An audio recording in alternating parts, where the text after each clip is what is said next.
Bonjour. Bon, le matériel que j'utilise pour faire les terre-neuves. Je vais vous expliquer ça vite fait.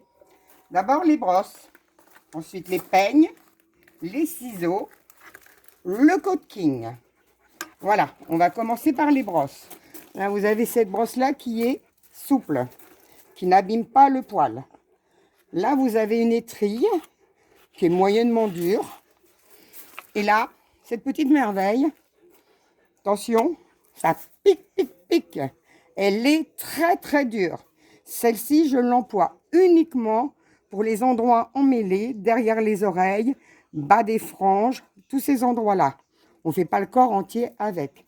Si vous voulez, je vous donnerai les références, mais malheureusement, c'est vendu qu'aux professionnels, donc il faudrait me la commander. Ça vaut environ 10 €. Celle-ci, vous la trouverez sur le site Pet Design. Je vous mettrai le lien dans une autre vidéo. Ensuite, on a les peignes. Voilà. Donc là, c'est les deux mêmes, identiques. Hein.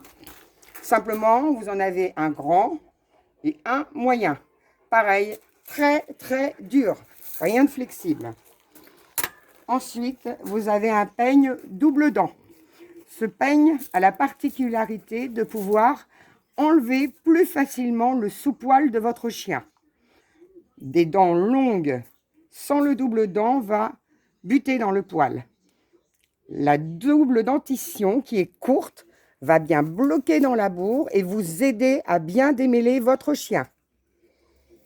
Ensuite, pour la coupe, que ce soit pattes, oreilles, plastron, voilà les deux engins à utiliser. Un ciseau droit et un sculpteur. Le sculpteur a des dents que d'un seul côté. Dans les différentes vidéos, vous verrez l'utilisation. Pour ceux qui ont des nœuds assez importants, que vous avez énormément de mal à enlever, vous avez le Code King. Alors là, on ne fait pas le chien non plus en entier. Vous voyez la forme des dents. Je ne sais pas si vous le voyez bien sur la vidéo. Sinon, je vous mettrai un lien également. Donc, quand vous avez un nœud, vous tenez bien votre nœud et vous griffez de manière à couper le nœud.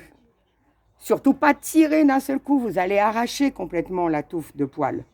Là, il faut le faire par petits mouvements pour ouvrir le nœud. Si le nœud est trop important, je vous conseille de le couper, mais pas n'importe comment.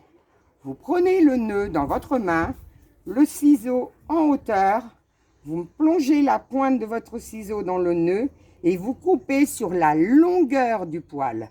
Cela va ouvrir votre nœud et ensuite, avec les doigts, vous écartez le nœud de manière après à prendre votre brosse et après, ensuite brosser et vous verrez, le nœud partira.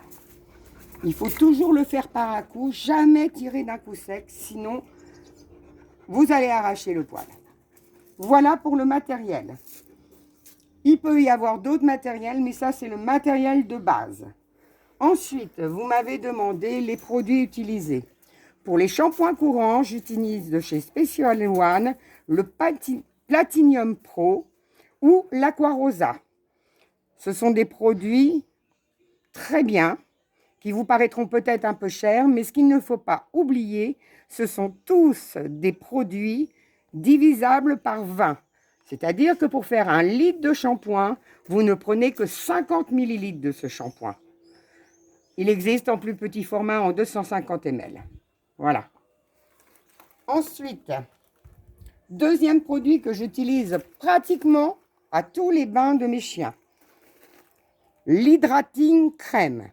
Bon, moi j'ai un gros pot, hein, mais il existe en plus petit conditionnement, sachant qu'il faut simplement 1 cuillère à soupe de ce produit dans 1 litre d'eau pour faire le soin après shampoing. Le soin après shampoing aide au démêlage. S'il y a des endroits où le poil est feutré, le poitrail, les franges arrière, il faut en mettre énormément.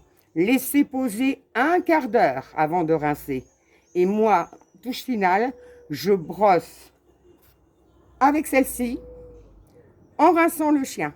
Et vous verrez, tous les poils morts vont tomber au fond de la baignoire ou sur le sol si vous l'avez dehors. Voilà. Prochaine vidéo, à tout à l'heure.